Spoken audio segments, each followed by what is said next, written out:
성형수술을 결정했고 네.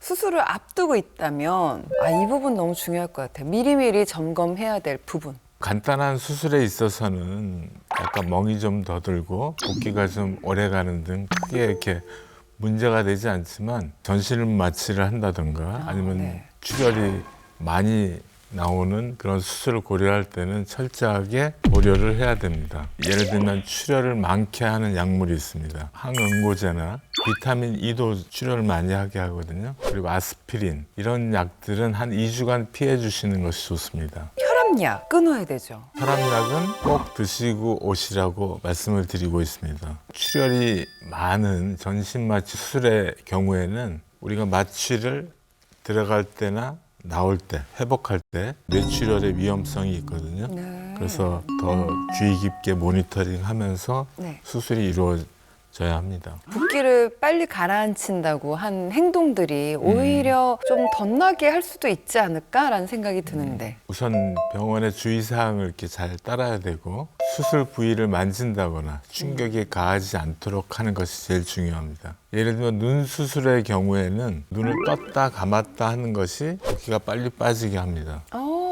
그래서 네. 감을 때는 살짝, 뜰 때는 크게. 안전하게 수술을 받으려면 여러 군데의 상담을 받는 게 좋을까요? 여러 군데 상담 받으시는 분들 가끔 있으시거든요. 전 주변에서 많이 봤어요.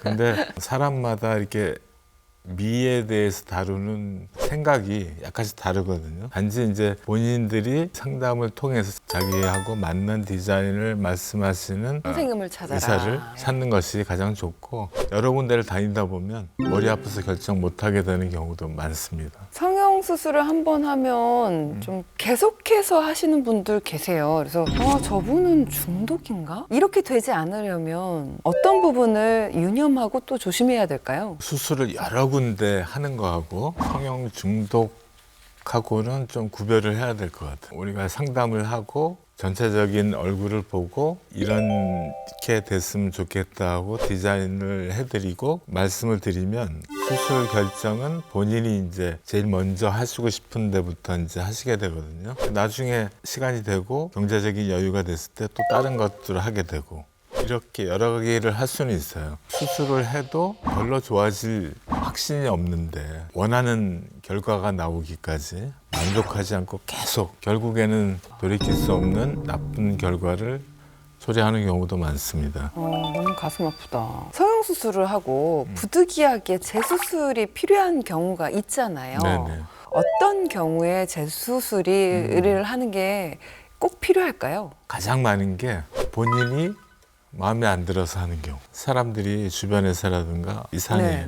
많은 그런 분들이. 경우. 네네. 아니면은 첫 수술을 하고 나서 부작용이나 합병증으로 인해서 할 수 없이 해야 되는 경우. 만약에 재수술을 해야 한다면 어떤 부분을 좀 체크하는 게 좋을까요? 수술하고 나서 한 6개월 정도 돼야지 속에 이제 흉터들이 다 아물거든요. 재수술을 고려한다면 한 6개월 후에 하시는 게 가장 좋고 부작용이 있어서 안 되겠다 하는 경우에도 좀 일찍 그런 경우에 수술할 수도 있습니다.